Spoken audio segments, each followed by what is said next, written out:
Good morning students, welcome back to my channel. आज की video में मैं आपको बताने वाली हूँ कि किसी भी क्रिस्टलाइन सॉलिड के अंदर या आयनिक क्रिस्टल के अंदर शॉर्टकट इफेक्ट्स की कंसंट्रेशंस को कैसे फाइंड आउट किया जाता है, यानी किसी भी आयनिक क्रिस्टल के अंदर शॉर्टकट इफेक्ट कितने बनेंगे, ये हमने फॉर्मूला डिराइव करना है इसके अंदर, वो भी बिल्कुल सिंपलेस्ट और ईजीएस्ट वे के थ्रू। लेकिन उससे पहले आपको पता होना चाहिए कि शॉर्टकट डिफेक्ट की कंसंट्रेशन तो निकालनी है, लेकिन पहले ये तो पता कीजिए कि शॉर्टकट इफेक्ट्स होते क्या हैं। तो शॉर्टकट इफेक्ट बेसिकली एक टाइप का पॉइंट इफेक्ट है जिसको देने वाले व्यक्ति का नाम था वॉल्टर एच शॉर्टकी। अब पॉइंट इफेक्ट्स क्या होते हैं? पॉइंट इफेक्ट्स के ऊपर मैंने फुल फ्लेज वीडियो अपने चैनल के ऊपर अपलोड की हुई है, तो प्लीज़ वो जाकर ज़रूर देखिए और लास्ट तक मेरे साथ बने रहिए ताकि आपको कंसंट्रेशन ऑफ शॉर्टकट इफेक्ट का फॉर्मूला भी डिराइव होकर मिल जाए। तो ये किसने दिए थे? वॉल्टर एच शॉर्टकी ने दिया था डिफेक्ट, और ये एक टाइप का पॉइंट इफेक्ट है जो मेरी पिछली वीडियो में मैंने डिस्क्राइब किया हुआ है। किसी भी आयनिक क्रिस्टल के अंदर देखिए, आयनिक क्रिस्टल किस तरीके से बनता है, इस तरीके से। जैसे सोडियम क्लोराइड का मैंने यहाँ पर एक परफेक्ट क्रिस्टल बनाया है और एक क्रिस्टल मैंने यहाँ ड्रॉ किया है with shortcut effects. Perfect crystal में आप देख रहे हैं क्या है? Na पॉजिटिव और Cl negative ions, Na positive Cl negative ions regular periodic arrangement में लगे हुए हैं without any fault, without any defect. लेकिन जब शॉर्टकट इफेक्ट क्रिस्टल में आया है तो आप देख रहे हैं यहाँ पर मैंने दो डॉटेड लाइन से Cl नेगेटिव आयन और Na पॉजिटिव आयन को ड्रॉ किया है। दैट मीन्स यहाँ पर क्या है? ये मिसिंग है, यहाँ वैकेंसी है इनकी। तो बेसिकली देखा जाए तो वैकेंसी डिफेक्ट ही आगे चलकर शॉर्टकट इफेक्ट है। किसी भी क्रिस्टलाइन सॉलिड के अंदर जब दो ऑपोजिटली चार्ज्ड आयंस अपनी जगह से वैकेंसी क्रिएट कर देते हैं, मिस हो जाते हैं, तो जो डिफेक्ट जनरेट होता है उस क्रिस्टलाइन सॉलिड के अंदर, that is called shortcut effect. और ये सब डिफेक्ट किस फॉर्म में होता है? स्टोक्योमेट्रिक यूनिट्स में। स्टोक्योमेट्रिक यूनिट्स का मतलब होता है इस तरीके से ये डिफेक्ट अराइज हो क्रिस्टल के अंदर, क्रिस्टल की ओवरऑल न्यूट्रलिटी को ये डिस्टर्ब ना करे, चार्ज इम्बैलेंस ना हो। यानी अगर पॉजिटिव चार्ज जा रहा है तो नेगेटिव चार्ज साथ में बिल्कुल इक्वल अमाउंट में एब्सेंट हो वहाँ पर। अगर एक चार्ज, सिर्फ सिंगल चार्ज यहाँ से मिस होता तो चार्ज इम्बैलेंस होता। लेकिन हमें तो स्टोक्योमेट्रिक यूनिट्स में ये डिफेक्ट क्रिएट करना होता है हमेशा, तो हमेशा पॉजिटिव और नेगेटिव चार्ज इक्वल अमाउंट्स में क्रिस्टल से मिसिंग होते हैं। तो basically Schottky effect is what? It is a type of vacancy defect. तो this was all about your Schottky effect. अब हम पढ़ेंगे कि कंसंट्रेशन ऑफ शॉर्टकट इफेक्ट किसी भी क्रिस्टल के अंदर कैसे निकाली जाती है। तो हमें पता होता है कि थर्मोडायनेमिक्स ये कहता है कि अगर कोई भी सिस्टम इक्विलिब्रियम में है तो उसकी फ्री एनर्जी मिनिमम होनी चाहिए। फ्री एनर्जी जो आपने बचपन में पढ़ी है that is U minus TS, और हम जो यहाँ यूज़ करेंगे MSc लेवल के बच्चों को फॉर्मूला डिराइव करवाने के लिए हम यूज़ करेंगे E minus TS। E stands for internal energy, जैसे कि आप U लिखते थे, T for temperature, S for entropy. देखिए, इंटरनल एनर्जी और temperature both are related to each other. Temperature ज़्यादा तो इंटरनल एनर्जी ज़्यादा, सिस्टम की इंटरनल एनर्जी ज़्यादा तो टेम्परेचर ज़्यादा। बेसिकली फ्री एनर्जी जिस वेरिएबल के ऊपर यहाँ पर डिपेंड करती हुई दिख रही है दैट इज़ योर एंट्रोपी। और एंट्रोपी किसी भी सिस्टम की क्या होती है? मेजरमेंट ऑफ रैंडमनेस या डिस्टर्बेंस ऑफ द सिस्टम। जितना ज़्यादा सिस्टम डिस्टर्ब होगा उतनी ज़्यादा एंट्रोपी की वैल्यू होगी। तो एंट्रोपी को ध्यान में रखते हुए ही हमेशा concentration of shortcut effects derive किए जाते हैं। तो चलिए आगे इस डेरिवेशन को स्टार्ट करते हैं। अब यहाँ पर हमने इंपॉर्टेंट एक असम्पशन ली है जो होता भी है रियली कंडेंस सिस्टम्स के लिए। कंडेंस सिस्टम्स लाइक लिक्विड और सॉलिड जिनके अंदर intermolecular forces of attraction present हो, ऐसे सिस्टम्स को हम कंडेंस्ड फेसेस कह देते हैं। गैस के अंदर नहीं होती। गैस तो कोई उसकी प्रॉपर ना शेप है ना वॉल्यूम है। किसी वेसल के अंदर डालोगे तो कोई वेसल वाली शेप नहीं है, मॉलिक्यूल सब जगह बिखर के फैले होते हैं उसके। लेकिन लिक्विड और सॉलिड के केस में ऐसा नहीं होता, उनके मॉलिक्यूल्स में intermolecular forces of attraction present होती हैं और ये कंडेंस्ड सिस्टम्स में आते हैं। तो इस केस में हमेशा कंडेंस सिस्टम्स में E और H इक्विवेलेंट पाए जाते हैं। What is H? H is enthalpy. Enthalpy की इक्विवेलेंट मान ली जाती है internal energy. Why? Because H is equal to U plus PV। ये सब आपने छोटी क्लासेस में, ग्रेजुएशन में, +2 में पढ़ रखा है स्टैट एंड थर्मोडायनेमिक्स के अंदर। लेकिन यहाँ पर मैं आपको सिर्फ एक आइडिया दे रही हूँ कि अगर आपको ये कंसेप्ट भूल गए हैं तो इसका जो बेस है that is in these equations जो आपने पढ़ रखी थी।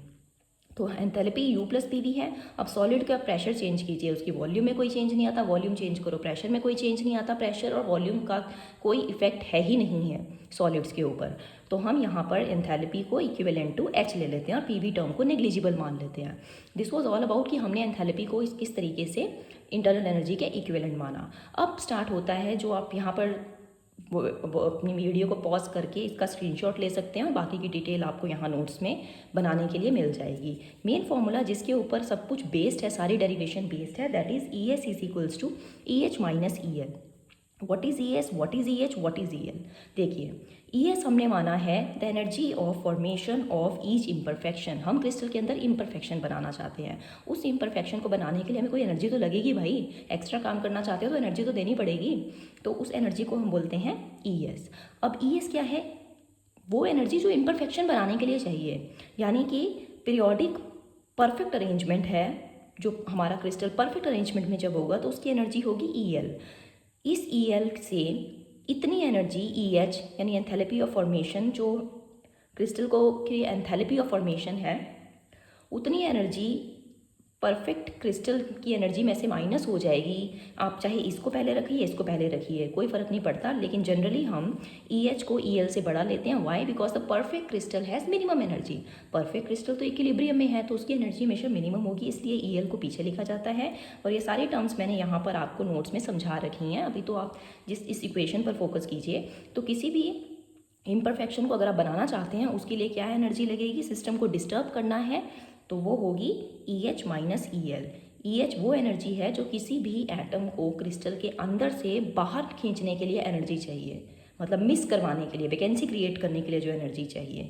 ई एल परफेक्ट क्रिस्टल की एनर्जी। इन दोनों को सब्ट्रैक्ट करेंगे तो आपको पता लग जाएगा कि इम्परफेक्शन को बनाने के लिए कितनी एनर्जी लगी। इसके बाद अब देखिए, अब मेरे क्रिस्टल के अंदर मैंने मान लिया मेरे पास n नंबर ऑफ इम्परफेक्शंस बन रही हैं, या शॉर्ट की डिफेक्ट्स मैं चाहती हूँ क्रिस्टल के अंदर अराइज हों। कितने number of imperfections? Small n number of imperfections मुझे क्रिस्टल के अंदर चाहिए। तो सेम एक्सप्रेशन जो हमने ई एस का लिखा था फॉर n, वन इम्परफेक्शन बनाने के लिए E H minus E L था। n इम्परफेक्शंस बनानी है तो आप दोनों साइड n से मल्टीप्लाई कर देंगे। अब जैसा कि मैंने आपको पहले बताया था, जो फ्री एनर्जी का एक्सप्रेशन है that is basically dependent on what factor? Entropy के ऊपर सब कुछ डिपेंड कर रहा है। अब एंट्रोपी क्रिस्टल के अंदर दो तरीके से आ रही है पिक्चर में, एक थर्मल एंट्रोपी की फॉर्म में और एक कन्फिग्रेशनल एंट्रोपी की फॉर्म में। दोनों एंट्रोपीज को हम कैलकुलेट करेंगे और फाइनल एंट्रोपी निकाल के एफ का एक्सप्रेशन आप फाइंड आउट कर लेंगे। तो थर्मल एंट्रोपी बेसिकली क्या है? टेम्परेचर चेंज करेंगे तो थर्मल एंट्रोपी पिक्चर में आएगी। तो इस तरीके से हमने यहाँ पर आइंस्टाइन के मॉडल ऑफ लैटिस वाइब्रेशन का इस्तेमाल किया, जिससे हमें पता लगा कि each atom in the crystal vibrates independently with the frequency new. और यहाँ पर हमने उसी मॉडल का इस्तेमाल करते हुए, जैसे आप एंट्रोपी निकालते थे आइंस्टाइन मॉडल के अंदर, वैसे ही सेम आपने एंट्रोपी का एक्सप्रेशन उठाया, यूटिलाइज किया। यहाँ पर entropy is equals to 3n plus natural log of KT/h। ये एक्सप्रेशन हमारे पास पिछली क्लास से आता है, ठीक है। ये आपने डिराइव नहीं करना है यहाँ पर, ये हमें ऑलरेडी मालूम है, ये आप डिराइव कर चुके हैं। तो यहाँ पर अब हमारे पास दो केसेस अराइज होते थे which is on the basis of कि हमारे पास कोऑर्डिनेशन नंबर कितना है वैकेंसी का। देखिए, in the imperfect crystal the atoms neighbouring a vacancy will have a frequency new dash. किसी भी इम्परफेक्ट क्रिस्टल के अंदर जो एटम्स किसी वैकेंसी के आसपास वाइब्रेट कर रहे हैं, उनकी फ्रीक्वेंसी ऑटोमेटिकली एक परफेक्ट क्रिस्टल के एटम्स की फ्रीक्वेंसी से अलग होगी। उसको हमने न्यू डैश मान लिया। और जो फ्रीक्वेंसी परफेक्ट क्रिस्टल की है विच इज़ न्यू। अगर हम कहें कि x is the number of atoms surrounding a vacancy, यानी कि x पोल कोऑर्डिनेशन है, x नंबर ऑफ एटम्स किसी भी वैकेंसी के आसपास हैं, तो दो केसेस हो सकते हैं, या तो कोऑर्डिनेशन नंबर 6 से छोटा हो या कोऑर्डिनेशन नंबर 6 से बड़ा हो। तो केस नंबर 1 हम लेते हैं कि अगर कोऑर्डिनेशन नंबर 6 हो या 6 से कम हो, वैकेंसी के आसपास या तो 6 एटम्स मौजूद हों या 6 से कम एटम्स हों, उस केस में क्या होगा? हमारे पास x नंबर ऑफ एटम्स हैं जो किसी भी वैकेंसी के आसपास हैं, total number of vacancies n है। तो ये जो एटम्स होंगे, टोटल एटम्स कितने हो गए? nx। ये nx एटम्स कितनी फ्रीक्वेंसी से वाइब्रेट करेंगे? न्यू डैश, बिकॉज ये किसको रिप्रेजेंट करते हैं? इम्परफेक्शन की फ्रीक्वेंसी को। और बाकी क्रिस्टल के एटम्स कितने बचे? अब अगर capital n number of atoms आपके क्रिस्टल के अंदर है, उनके डिग्रीज ऑफ फ्रीडम कितने होंगे? 3n डिग्रीज ऑफ फ्रीडम आपके टोटल एटम्स के हो गए, जिसमें से आपने अपने इम्परफेक्शंस के एटम्स को माइनस किया, तो आपके पास remaining atoms of the crystal आ गए जो फ्रीक्वेंसी न्यू के साथ वाइब्रेट कर रहे हैं, जो कि इम्परफेक्शंस के बिना वाले एटम्स की बात है। दो पार्ट्स में हमने इक्वेशन को डिराइव कर लिया, विदाउट इम्परफेक्शन, विद इम्परफेक्शन। अब केस नंबर 2, अगर कोऑर्डिनेशन नंबर 6 से बड़ा है, उस केस में आपके पास तीनों एक्सिस अफेक्टेड होंगी। इस केस में सिर्फ 1 एक्सिस अफेक्टेड थी, इस केस में 3 एक्सिस अफेक्टेड होंगी। तो आपके पास degrees of freedom for the n imperfections आ जाएंगे 3n। इस केस में 3nx atoms new prime frequency से वाइब्रेट करेंगे और रिमेनिंग एटम्स जो परफेक्ट क्रिस्टल के एटम्स हैं वो कितने बचे अब 3n माइनस 3nx, वो फ्रीक्वेंसी न्यू से वाइब्रेट करेंगे। So this case is more complex than this case. तो कॉम्प्लेक्स केस के लिए हम डेरिवेशन को प्रोसीड करेंगे और कैलकुलेट करेंगे कि हमारा थर्मल एंट्रोपी का एक्सप्रेशन क्या आता है। Now see the thermal entropy of the imperfect crystal. जैसे हमने एक एंट्रोपी लिखी थी परफेक्ट क्रिस्टल की, उसी के ही अकॉर्डिंग हम इम्परफेक्ट क्रिस्टल की भी एंट्रोपी निकाल लेंगे। सारी मैथमेटिक्स आप स्क्रीनशॉट लेकर खींच के रख सकते हैं।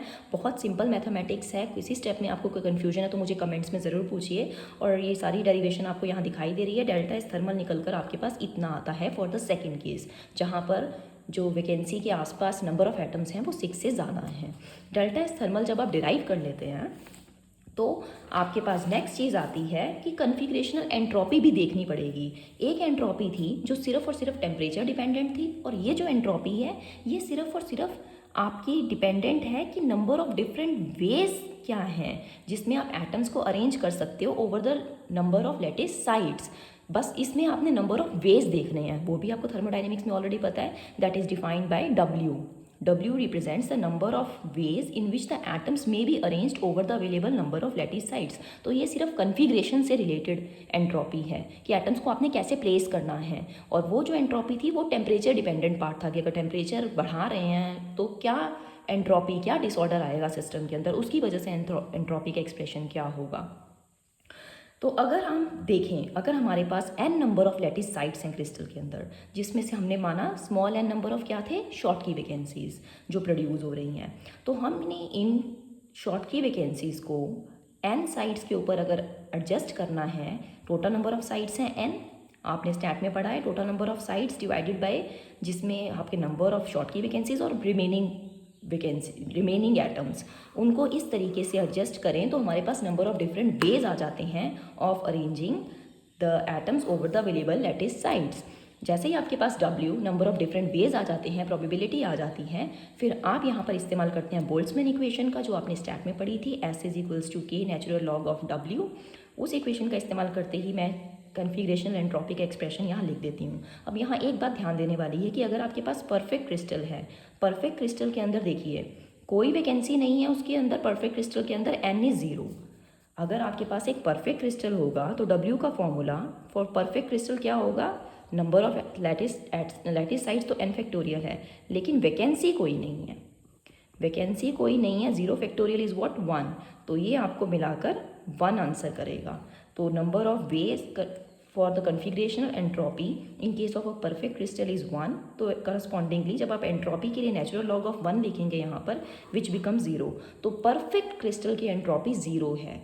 तो ये तो जाहिर सी बात है कि सिस्टम अगर परफेक्टली पीरियोडिक अरेंजमेंट में है तो उसकी एंट्रोपी हमेशा 0 होनी चाहिए, रैंडमनेस नहीं होनी चाहिए क्रिस्टल के अंदर। तो इस तरीके से SCF का एक्सप्रेशन भी मेरे पास आ गया। अब मैं लिखूंगी total entropy of the crystal. Total entropy of the crystal is basically what? The sum of the thermal entropy and the configurational entropy। दोनों एक्सप्रेशंस मेरे पास थे, तो अब मैं फ्री एनर्जी का एक्सप्रेशन लिखती हूँ। फ्री एनर्जी का expression was E minus TS। S की जगह मेरे पास टोटल एंट्रोपी है, thermal entropy plus configurational entropy. Energy की जगह मेरे पास फुल एनर्जी है, n इम्परफेक्शंस की एनर्जी और परफेक्ट क्रिस्टल की एनर्जी। तो यहाँ मैं अपना S थर्मल और SCF पुट कर देती हूँ। सारी डेरिवेशन आपको नज़र आ रही है, एक एक स्टेप यहाँ पर फॉलो किया हुआ है। स्टर्लिंग फार्मूला का इस्तेमाल किया, जब भी फैक्टोरियल्स होते हैं हमारे पास स्टैट में, हमें पता है हमें फैक्टोरियल्स रिमूव करने पड़ते हैं, तो उन फैक्टोरियल्स को रिमूव करने के लिए मैं स्टर्लिंग ने बहुत अच्छा फार्मूला दिया है फैक्टोरियल्स को सिंपल नंबर्स में कन्वर्ट करने के लिए, उस फार्मूला का मैंने इस्तेमाल किया और F की फ्री एनर्जी की फाइनल एक्सप्रेशन बना दिया। अब इक्विलिब्रियम वैल्यू, अगर मुझे कंसंट्रेशन की इक्विलिब्रियम वैल्यू चाहिए नंबर ऑफ शॉटकी डिफेक्ट्स की, तो मैं करली F बाई करली N एट कांस्टेंट टेम्परेचर 0 ले लूँगी। आपको पता है इसी तरीके से जिस क्वांटिटी की आपको वैल्यू चाहिए होती है उस क्वांटिटी की with respect to the major quantity रख कर आप उसका डेरिवेटिव लेते हैं और उसको 0 के इक्वल रखते हैं, इक्विलिब्रियम वैल्यू फाइंड करते हैं उसकी, तो उससे आपका वैल्यू आ जाएगी। तो यहाँ आपको सारी डेरिवेशन की हुई मिल रही है, यहाँ सारी डेरिवेशन का आप स्क्रीनशॉट खींच कर रख लीजिए। किसी स्टेप में कोई प्रॉब्लम आए तो मुझे पूछ लीजिएगा। इस तरीके से मैंने डेरिवेटिव निकाल कर आपके लिए कंसंट्रेशन ऑफ शॉटकी डिफेक्ट का फॉर्मूला डिराइव कर दिया है। तो अगर किसी को किसी भी स्टेप में कोई कन्फ्यूजन हो, मुझे कमेंट बॉक्स में क्वेश्चन करके पूछ सकता है। तो इस तरीके से आप किसी भी आयनिक क्रिस्टल के अंदर या क्रिस्टलाइन सॉलिड के अंदर कंसंट्रेशन निकाल सकते हैं शॉर्टकी डिफेक्ट की। देखिए, टोटल नंबर ऑफ एटम्स हमारे पास n थे क्रिस्टल के अंदर और n was the number of Schottky defects. तो इस फॉर्मूला से ये फॉर्मूला मुझे बताता है किसी भी क्रिस्टल के अंदर शॉर्टकी डिफेक्ट्स की कंसंट्रेशन कितनी होगी, n कितना होगा आउट ऑफ टोटल n। तो thank you for today's video. अगर आपको समझ आए तो लाइक, शेयर और सब्सक्राइब ज़रूर कीजिएगा चैनल को। नेक्स्ट वीडियो में मैं आपको बताऊंगी कि फ्रैंकल डिफेक्ट किस तरीके से, फ्रैंकल डिफेक्ट की कंसंट्रेशन किसी भी क्रिस्टल में कैसे निकाली जाती है। Thank you so much.